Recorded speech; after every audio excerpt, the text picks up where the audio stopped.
الشيطان الرجيم يا أيها الذين آمنوا اتقوا الله حق تقاته ولا تموتن إلا وأنتم مسلمون صدق الله العظيم سبحانك لا علم لنا إلا ما علمتنا إنك أنت العليم الحكيم اللهم إنا نسألك علما نافعا ورزقا طيبا وعملا متقبلا اللهم فقهنا في الدين وعلمنا التأويل آمين يا رب العالمين.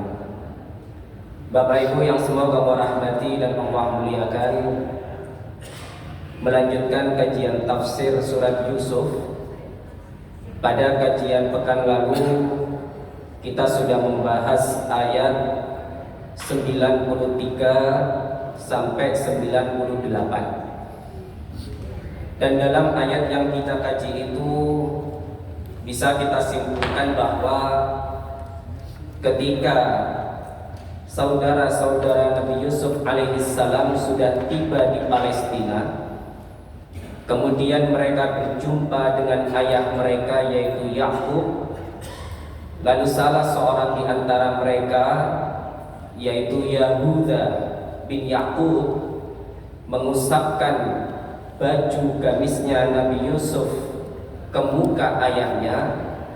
Maka atas izin Allah, Nabi Yakub alaihissalam akhirnya bisa kembali melihat. Maka kemudian setelah ayahnya itu pulih kembali, bisa kembali melihat seperti sedia kala, akhirnya mereka mengatakan kepada ayahnya, Istaghfir lana dzunubana. Wahai ayah, mohonkan ampun bagi kami kepada Allah. Inna kunna khati'in, karena kami benar-benar orang-orang yang telah berbuat salah. Tapi kemudian ditanggapi oleh Nabi Yakub alaihissalam pada ayat selanjutnya, ayat 98, beliau mengatakan, Saufa astaghfiru lakum rabbi. Wahai anak-anakku, aku pasti akan memintakan ampun untuk kalian kepada Allah, tapi tidak sekarang. Nabi Yakub alaihissalam menggunakan lafaz saufa. Saufa itu menunjukkan adanya penundaan, atau dalam bahasa kita artinya nanti. Nanti tapi masih lama. Itu yang dimaksud dengan saufa. Maka kemudian ditafsirkan oleh para ulama, saufa astaghfiru lakum rabbi, artinya Nabi Yakub alaihissalam menunda untuk menuruti permintaan anak-anaknya itu sampai datang waktu sahur. Karena waktu sahur atau waktu sepertiga malam terakhir itu merupakan salah satu waktu yang terbaik untuk mendekatkan diri kepada Allah. Kemarin sudah kami sebutkan ada satu hadis qudsi di mana Nabi SAW mengatakan, Allah Subhanahu wa taala berfirman bahwasanya Allah itu akan turun ke langit dunia pada sepertiga malam terakhir. Lalu dikatakan oleh Allah, Man da'ani fa astajibalah. Siapa yang mau berdoa ketika sepertiga malam terakhir, pasti akan aku kabulkan. Wa man yastaghfirni fa ughfirlah. Siapa yang mau istighfar, pasti aku ampuni dosanya. Wa man yas'alni fa u'tiyah. Dan siapa minta kepadaku pada sepertiga malam yang terakhir, pasti akan aku beri sesuai dengan permintaannya. Jadi makna saufa dalam ayat ke-98 ini ditunda untuk dimintakan ampun kepada Allah sampai datangnya waktu sahur. Dan disebutkan oleh Ibnu Katsir rahimahullah dalam kitabnya hadis dari Umar bin Khattab radhiyallahu anhu. Pada satu ketika Umar bin Khattab datang ke masjid. Yang dimaksud di sini adalah Masjid Nabawi. Fayasma'u insanan yaqul, kemudian dia mendengar ada seorang laki-laki yang berdoa, Allahumma da'autani fa'ajabtu. Ya Allah, ketika engkau memanggilku, aku penuhi panggilanmu. Wa amartani fa'ata'tu. Ketika engkau memerintahkan aku turuti permintaanmu. Wa hadas saharu faghfirli. Maka di waktu sahur ini ya Allah, di sepertiga malam yang terakhir ini ya Allah, faghfirli, ampunilah dosa-dosaku. Kemudian fastama as-saut fa idza huwa min dari Abdullah bin Mas'ud. Ternyata suara yang didengar oleh Umar bin Khattab ini berasal dari rumahnya Abdullah bin Mas'ud. Jadi yang berdoa ini siapa, Pak? Abdullah bin Mas'ud. Fasa'ala Abdullah an dzalika. Kemudian Umar bertanya kepada Abdullah bin Mas'ud, faqal inna Ya'qub akhara banihi ila sahar biqaulihi saufa astaghfiru lakum rabbi. Jadi Umar ini nanya kepada Abdullah bin Mas'ud, Pak, wahai Abdullah bin Mas'ud, kenapa engkau beristighfar kepada Allah di waktu sahur? Lalu dikatakan oleh Abdullah bin Mas'ud, sesungguhnya Yakub mengakhirkan untuk menuruti permintaan anak-anaknya sampai datangnya waktu sahur. Dan di situ beliau mengatakan, saufa astaghfiru lakum rabbi. Nanti akan aku mintakan ampun bagi kalian kepada Allah Subhanahu wa ta'ala.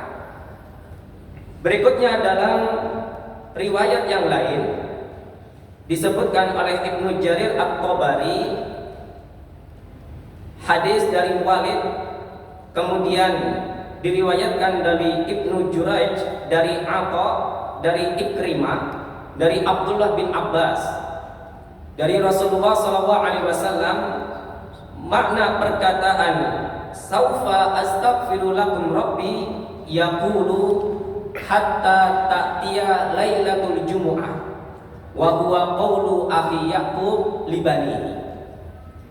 Ada riwayat yang lain Bapak Ibu sekalian. Jadi yang dimaksud dengan saufa astaghfiru lakum rabbi di sini bukan istighfarnya itu pada waktu sahur. Tapi Nabi Yaqub alaihissalam punya kebiasaan, beliau itu beristighfar kepada Allah fi kulli lailatil jumu'ah, pada setiap malam Jumat. Jadi setiap Kamis malam atau malam Jumat, disitulah Nabi Yaqub biasanya beristighfar kepada Allah. Tapi menurut sebagian ulama hadis, ini hadis yang gharib. Arti hadis gharib di situ maknanya perawi yang meriwayatkan hadis ini jumlahnya sangat sedikit sekali. Ala kulli hal Bapak Ibu sekalian, dari sini kita memahami bahwa di antara syariat Nabi terdahulu yang dipertahankan sampai sekarang yaitu terkait waktu-waktu yang mustajab untuk berdoa. Dari sejak zamannya Nabi Yaqub sampai zamannya Nabi Muhammad SAW, bahkan sampai sekarang, di antara waktu yang mustajab untuk istighfar dan berdoa kapan? Ketika waktu sahur atau ketika sudah masuk sepertiga malam yang terakhir. Dan ini bisa kita lihat dalam firman Allah surat Ad-Dariyat, surat ke-51 ayat 15 sampai 19. Allah Subhanahu wa taala menjelaskan dalam ayat ini tentang ciri orang-orang yang bertakwa. Allah Subhanahu wa taala berfirman, innal muttaqina fi jannatin wa uyun. Orang-orang yang bertakwa itu kelak akan berada di surga dan mereka akan mendapatkan mata air yang banyak di surga.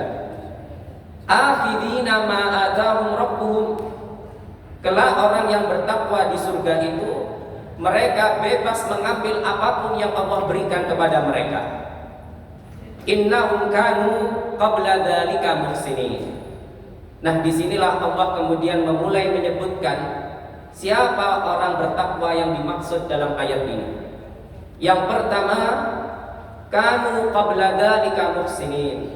Mereka itulah orang-orang yang senantiasa berbuat kebaikan ketika di dunia.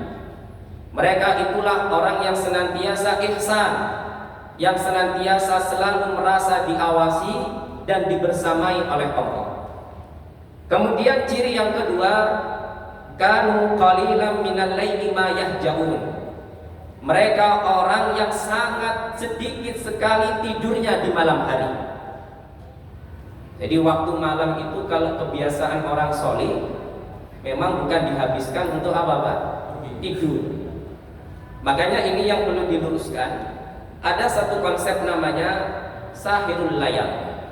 Sahirul layal itu begadang, yang itu disebutkan dalam syairnya Imam Syafi'i, wa man talabal ula sahirul layal. Siapa yang ingin mendapatkan keutamaan, dia harus bergadang di malam hari. Nah, biasanya kalau di pesantren-pesantren itu, Pak, atau enggak di pesantren, di sekolah umum saja, biasanya kalau besoknya itu ujian, maka malam harinya nopo? Begadang. Nah, SKS, sistem kebut semalam.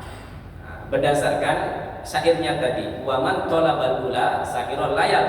Siapa yang ingin dapat nilai bagus, maka malam harinya harus begadang. Padahal konsep begadang dalam Islam itu tidak demikian. Artinya apa? Begadang dalam Islam itu yakni tidur di awal waktu, ya. Jadi artinya tidur pada Isya jam 8 sudah tidur, maksimal jam 9 sudah tidur. Kemudian nanti bangun jam berapa? Jam 1, jam 2. Nah, disitulah yang dimaksud dengan sahirul layal. Artinya orang yang bertakwa itu menghabiskan sepertiga malam terakhirnya itu bukan untuk tidur, tapi untuk mendekatkan diri kepada Allah. Ini ciri yang kedua. Kemudian ciri yang ketiga, wabil ashari hum yastaghfirun. Orang yang bertakwa yang disebutkan oleh Allah akan masuk ke dalam surga itu orang yang senantiasa beristighfar di waktu sahur mereka. Jadi waktu sahur bukan untuk nonton bola, karena memang bola itu biasanya di waktu sahur, Pak.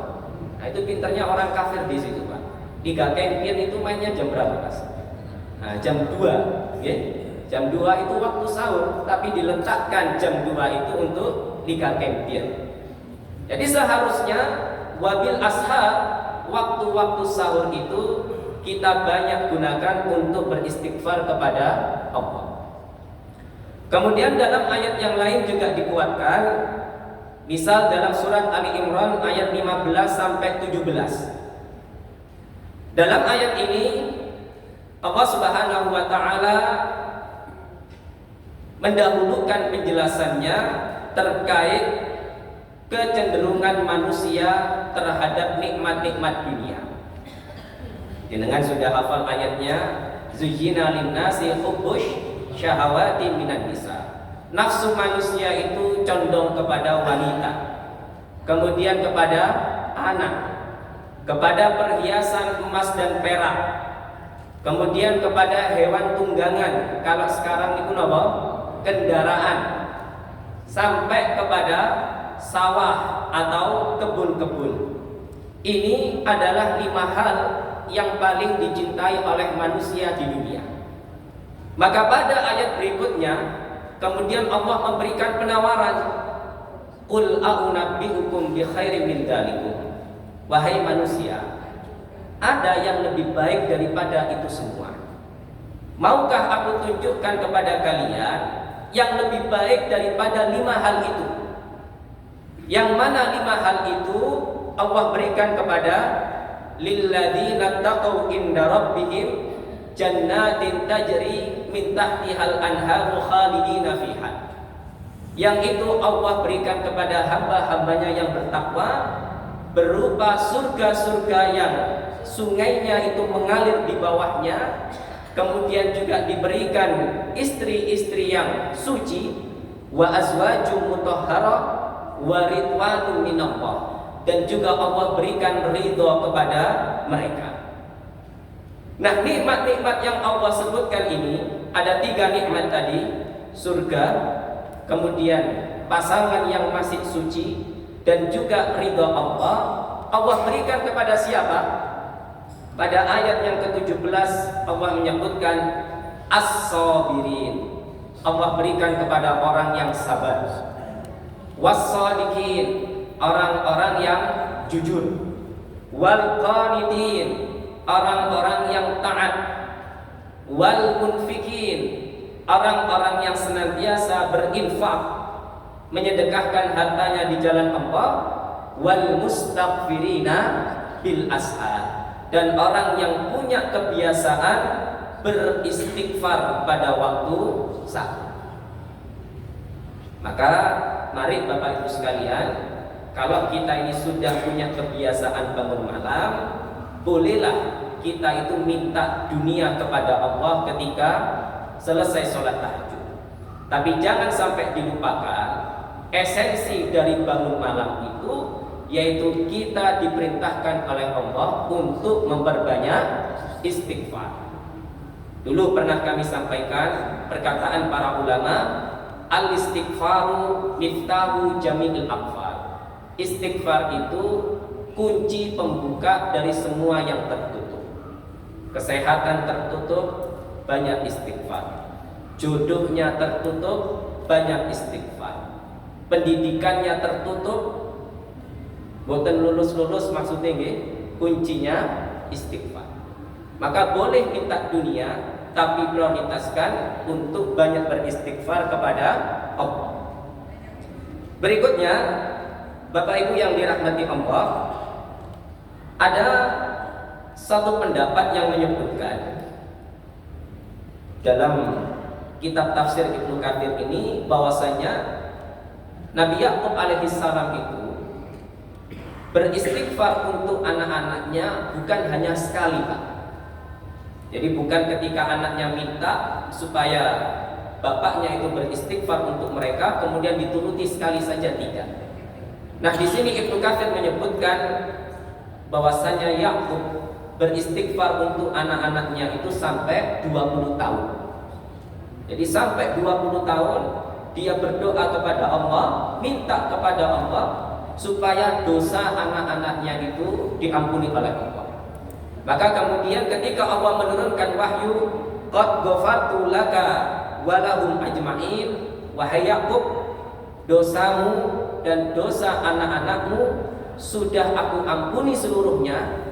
Maka disitulah kemudian Nabi Yakub berhenti untuk mintakan ampun kepada Allah bagi anak-anak beliau. Jadi selama berapa tahun, Pak? 20 tahun. Jenengan istighfar untuk anak-anak jenengan sudah pernah? Kadang-kadang kita istighfar untuk diri sendiri saja masih kurang, Pak. Nah, ini patut kita tiru, ternyata boleh untuk mengistighfarkan anak-anak kita. Jadi ada perbedaan, Bapak Ibu sekalian, antara istighfar dan taubat. Kalau taubat itu pelakunya, yang taubat itu memang harus diri kita sendiri, tidak bisa diwakilkan. Jadi misal orang tua yang melakukan kesalahan, jenengan yang mewakilkan taubatnya. Nah, ini bukan sakit, Pak. Jadi taubat itu memang sifatnya individu. Tapi kalau istighfar itu bisa diwakili. Anak istighfar untuk orang tuanya, orang tua istighfar untuk anak-anaknya. Boleh atau tidak, Pak? Boleh. Sebagaimana yang dilakukan oleh Nabi Yakub untuk putra-putranya. Bahkan di antara cara seorang anak berbakti kepada orang tuanya yang sudah meninggal dunia, di antaranya dengan memperbanyak istighfar untuk orang tuanya yang sudah meninggal. Jadi bukan berarti orang tua meninggal kemudian kebaktian seorang anak itu terputus, tidak. Nabi pernah ditanya, "Ya Rasulullah, bagaimana cara berbakti kepada orang tua yang sudah meninggal?" Dijawab oleh Nabi, memperbanyak istighfar untuk mereka. Bahkan dalam riwayat yang lain diceritakan ada penghuni neraka yang ketika dia disiksa oleh malaikat, tiba-tiba malaikat berhenti menyiksa. Kemudian ditanya oleh anak ini, oleh orang ini, wahai malaikat, kenapa engkau berhenti menyiksaku? Dijawab oleh malaikat, sebab anakmu di dunia sedang beristighfar untukmu. Kemudian cara yang kedua untuk berbakti kepada orang tua yang sudah meninggal dunia, menyambung tali silaturahim dengan kerabat dan teman-temannya yang masih hidup. Kemudian cara yang ketiga, dengan memperbanyak amal soleh, dan amal soleh itu diniatkan pahalanya untuk orang tua yang sudah meninggal dunia. Ini termasuk perkara yang dibolehkan. Makanya dalam masalah badal haji itu sebenarnya lebih diutamakan yang membadali hajinya itu siapa Pak? Anaknya sendiri, bukan kemudian dijadikan bisnis, kemudian dikomersilkan badal haji 5 juta 5 juta. Jadi seharusnya anaknya sendiri yang membadali, dan anak yang membadali itu syaratnya harus pernah haji. Kalau seandainya anak itu belum pernah haji kemudian membadali haji orang tuanya, maka pahalanya itu akan diberikan kepada anaknya, dan hajinya dianggap sebagai haji anaknya, bukan haji orang tuanya. Kemudian kita masuk ayat ke-99.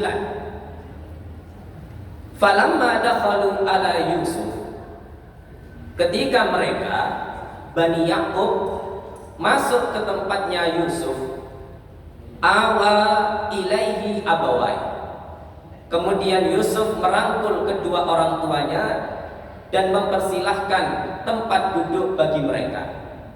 Waqala, kemudian Yusuf berkata, udkhulu Misra insyaallahu aminin, masuklah ke negeri Mesir insyaallah dalam kondisi yang aman. Nah, di awal ayat ini Bapak Ibu sekalian, wa falamma dakhalu ala Yusuf, ketika mereka masuk ke tempatnya Yusuf. Ini kan ayat yang bersifat mutlak, ayat yang bersifat umum artinya.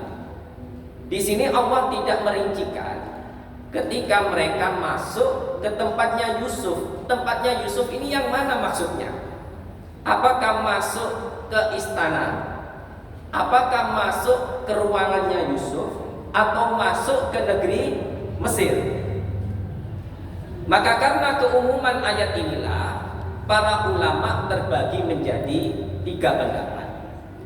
Pendapatnya Ibnu Katsir, pendapatnya Ibnu Jarir At-Tabari yang menjadi pemuka ulamanya mufassir, kemudian pendapatnya Ar-Razi. Ini coba saya bandingkan dari 3 kitab tafsir ini Pak. Yang pertama, pendapat yang pertama menurut Ibnu Jarir At-Tabari, yang dimaksud dengan falamma dakhalu ala Yusuf, ketika Bani Yakub itu masuk ke tempatnya Yusuf, yang dimaksud dengan tempatnya Yusuf itu Pak, pintu gerbangnya Mesir. Jadi belum sampai ke istana kepresidenan, belum sampai ke istana kerajaan. Makanya dalam beberapa kitab tafsir disebutkan, ketika sudah ada kabar bahwasanya rombongan Bani Yakub itu akan datang, Yusuf ini mengerahkan semua menteri-menterinya untuk menyambut mereka. Jadi menterinya diarahkan, kemudian beberapa rakyat Mesir juga diajak, sampai disebutkan jumlahnya kurang lebih 4.000 orang untuk menyambut Bani Yakub. Jadi ketika mereka sudah masuk ke pintu perbatasan Mesir, pintu gerbangnya Mesir, awa ilaihi abawai, disitulah kemudian Nabi Yusuf alaihissalam merangkul kedua orang tuanya.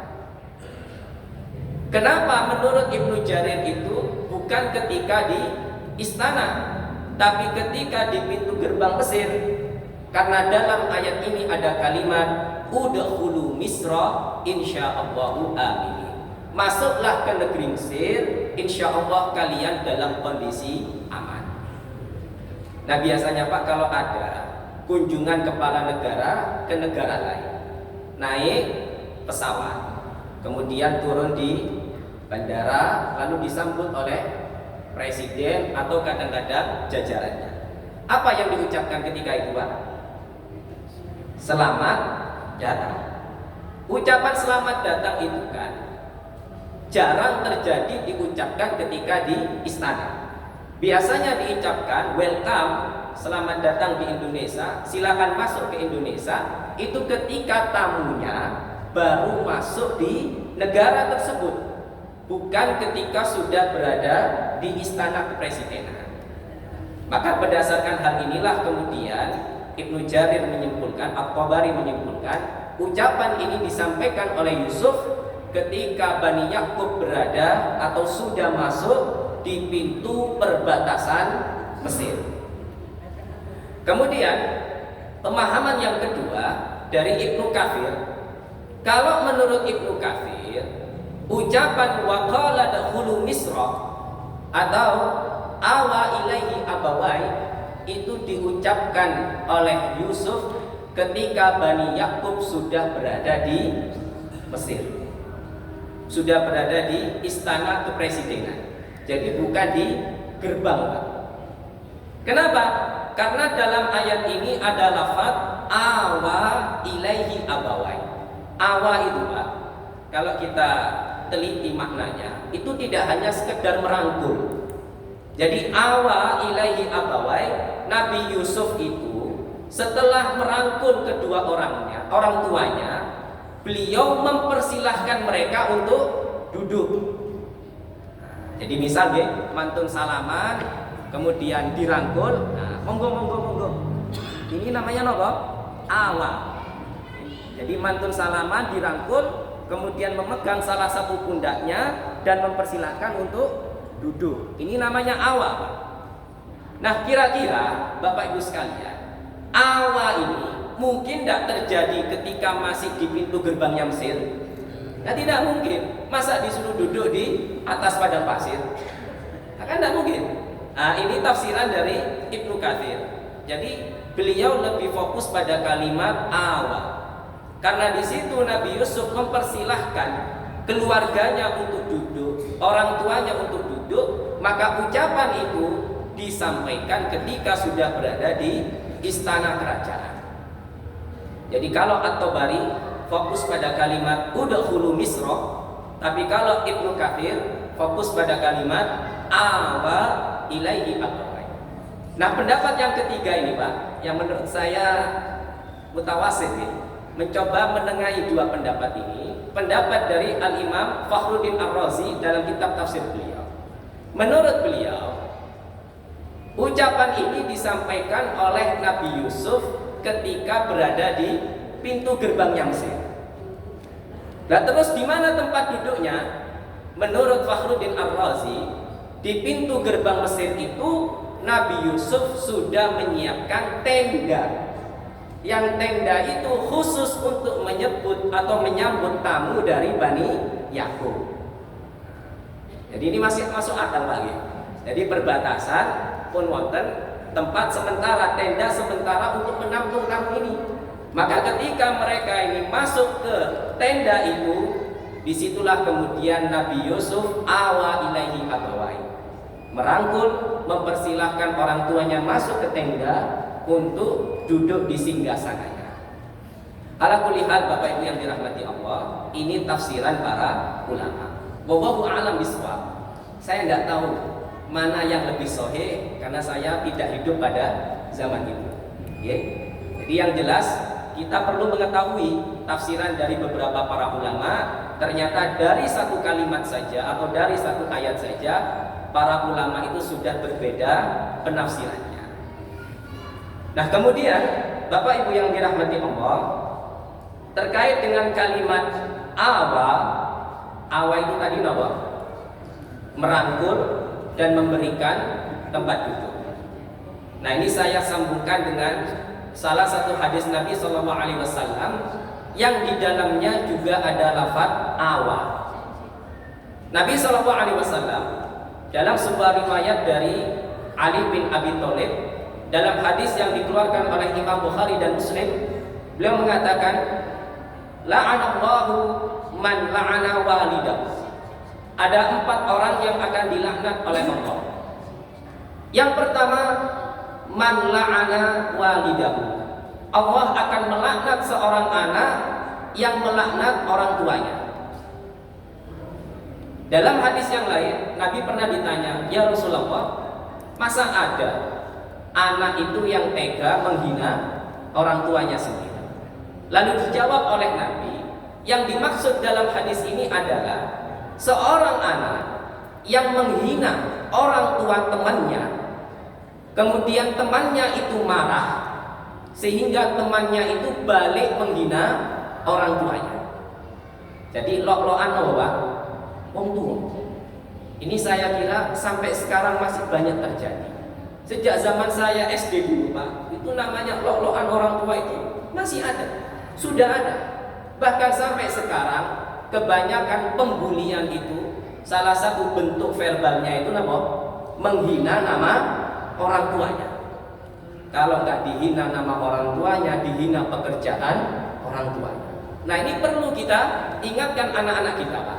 Nah, sampean kalau menghina nama orang tua teman sampean, sama saja sampean menghina bapak. Oke? Ini orang yang dilaknat oleh Allah pertama kali. Kemudian yang kedua, la'anallahu man dabaha li ghairillah, man dabiha li ghairillah. Allah juga melaknat orang yang menyembelih dengan selain nama Allah, atau dia menyembelih bukan untuk Allah. Dia menyembelih untuk patung, dia menyembelih untuk sesajen, dia menyembelih untuk pohon. Ini yang dilaknat oleh Allah yang kedua. Nah, kemudian yang ketiga ini, Pak, yang berkaitan dengan lafaz Allah. Nabi sallallahu alaihi wasallam bersabda, la'anallahu man awa muhdisan. Allah juga akan melaknat orang yang memberikan tempat bagi orang yang berbuat kerusakan. Berbuat kerusakan ini baik itu kerusakan dalam urusan agama maupun dalam urusan dunia. Urusan dunia misal koruptor, kemudian pezina, kemudian pencuri, itu kerusakan dalam urusan dunia.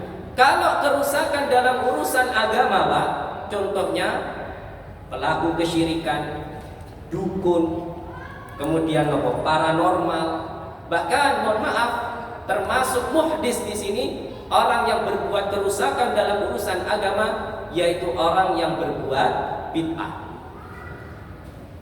Jadi dari hadis ini kita memahami, Pak, Allah itu tidak suka kalau hambanya itu memberikan tempat, memberikan panggung, memberikan panggung bagi orang-orang yang berbuat kerusakan.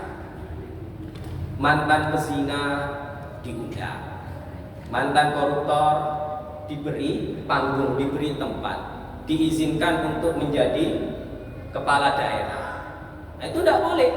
Bahkan mengundang orang-orang yang berbuat kesyirikan, memberikan panggung bagi dukun, memberikan panggung bagi paranormal, memberikan panggung bagi orang yang banyak membuat hal yang baru dalam urusan agama, maka ancamannya la'anallah. Orang yang memberikan panggung itu akan dilaknat oleh Allah Subhanahu wa ta'ala. Jadi kita harus benar-benar selektif, Pak, untuk memberikan tempat, memberikan panggung, apalagi dia berbicara di hadapan publik. Kemudian yang terakhir, la'anallahu man ghayyara manarata. Orang yang dilaknat yang keempat oleh Allah yaitu orang yang merubah batas tanah. Geser patok. Nah, ini, Pak. Ini orang yang keempat yang dilaknat oleh Allah. Nah, ini dalam hadis yang lain Rasulullah SAW juga bersabda, siapa yang mengambil sejengkal, cuman sejengkal, Pak, mengambil sejengkal tanah milik orang lain, maka akan dikalungkan baginya pada hari kiamat 7 lapis bumi. jenengan nyerobot tanah wong hanya sejengkal saja Pak, bukan sampai 1 meter. Sejengkal mawon itu bukan hak jenengan gunakan. Siap-siap jenengan kalungan nopo 7 lapis bumi Pak. Nah, ini masalah fikih agraria, fikih pertanahan Pak. Ini harus diingatkan Pak. Terkadang bukan kita tapi orang-orang yang duduk di pemerintahan itu yang dengan enaknya menggeser-geser patok tanah. Ini kudu diiling loh Pak. Atau banyak yang terjadi itu Pak, orang yang mohon maaf lahannya terbatas, akhirnya kemudian bikin garasi pribadi. Wonten nggih? Bikin garasi pribadi dengan memakan jalan bagi orang lain. Jadi jalan itu ditutup setengah, dipakai. Nah, dipakai apa? Nah, dipakai garasi. Wallahu a'lam apakah termasuk orang yang ngambil atau nutup jalan itu 1 hari 2 hari, wallahu a'lam. Kalau mboten semerah. 1 hari 2 hari Bang ya Pak nggih. Nah, untuk napa? Nah, untuk hajat-hajat tertentu nggih. Dia itu mboten sejengkal Pak niku Pak. Nggih. 1000 jengkal. 1000 jengkal 2 hari 3 hari, apakah termasuk dalam hadis ini wallahu a'lam. Tapi yang jelas Bapak Ibu sekalian, untuk kehati-hatian, selama tanah itu bukan milik kita, walaupun itu kita memanfaatkannya 1 hari 2 hari, tapi kalau ternyata merugikan kepentingan orang lain, sebaiknya kita jauhi. Baik, kemudian yang terakhir, sampun nih, sampun ada. Oke, citas ini nggih. Kula sambung sedikit sebagai penutup. Insyaallahu aminin. Insyaallah kalian Bani Yakub masuk ke Mesir dalam kondisi aman. Aman apa yang dimaksud? Menurut Ibnu Katsir, aminina minal juhdi wal qahdi. Kalian aman dari kesengsaraan dan aman dari paceklik. Bahkan disebutkan dalam beberapa riwayat, dengan datangnya Nabi Yakub ini ke Palestina, ke Mesir, musim paceklik yang seharusnya belum berakhir, karena sebab kedatangan Nabi Allah, sebab kedatangan Nabi Yakub itu ke Mesir, maka akhirnya musim paceklik di Mesir itu berakhir, sehingga tidak sampai genap 7 tahun. Dan ini juga pernah terjadi pada zaman Rasulullah SAW. Ternyata Rasulullah itu pernah Pak, saking marahnya kepada orang-orang kafir, kepada orang Yahudi, sampai Nabi itu berdoa, Allahumma a'inni alaihim bisab'in kasab'i Yusuf. Ya Allah, tolonglah aku dengan menurunkan musim paceklik 7 tahun bagi orang kafir Mekah, sebagaimana 7 tahunnya pada zamannya Nabi Yusuf alaihissalam. Dan itu terjadi Pak. Sampai disebutkan oleh para ulama, ini hadis sahih, gara-gara musim paceklik yang didoakan oleh Nabi Muhammad itu, orang-orang kafir sampai makan bangkai, mereka makan tulang, hingga akhirnya kemudian mereka tidak tahan. Mereka kemudian datang kepada Abu Sufyan, wahai Abu Sufyan, cobalah engkau bujuk Muhammad supaya menarik doanya kembali. Akhirnya kemudian Abu Sufyan meminta kepada Nabi Muhammad, kemudian beliau berdoa kepada Allah, ya Allah, tolong akhiri musim paceklik untuk orang-orang Quraisy Mekah. Dan sebab doanya Nabi Muhammad itu, akhirnya Allah mengakhiri musim paceklik yang ada di Mekah. Baik Bapak Ibu yang dirahmati Allah, inilah tafsir surat Yusuf yang bisa kita kaji pada malam hari ini. Semoga mendatangkan manfaat dan keberkahan bagi kita semua. Kita tutup dengan hamdalah, alhamdulillahirabbil alamin. Kafaratul majlis, subhanakallahumma wa bihamdika, asyhadu an la ilaha illa anta, astaghfiruka wa atubu ilaik. Demikian yang bisa kami sampaikan, kurang lebihnya mohon maaf. Wallahu a'lam bishawab. Wassalamualaikum warahmatullahi wabarakatuh.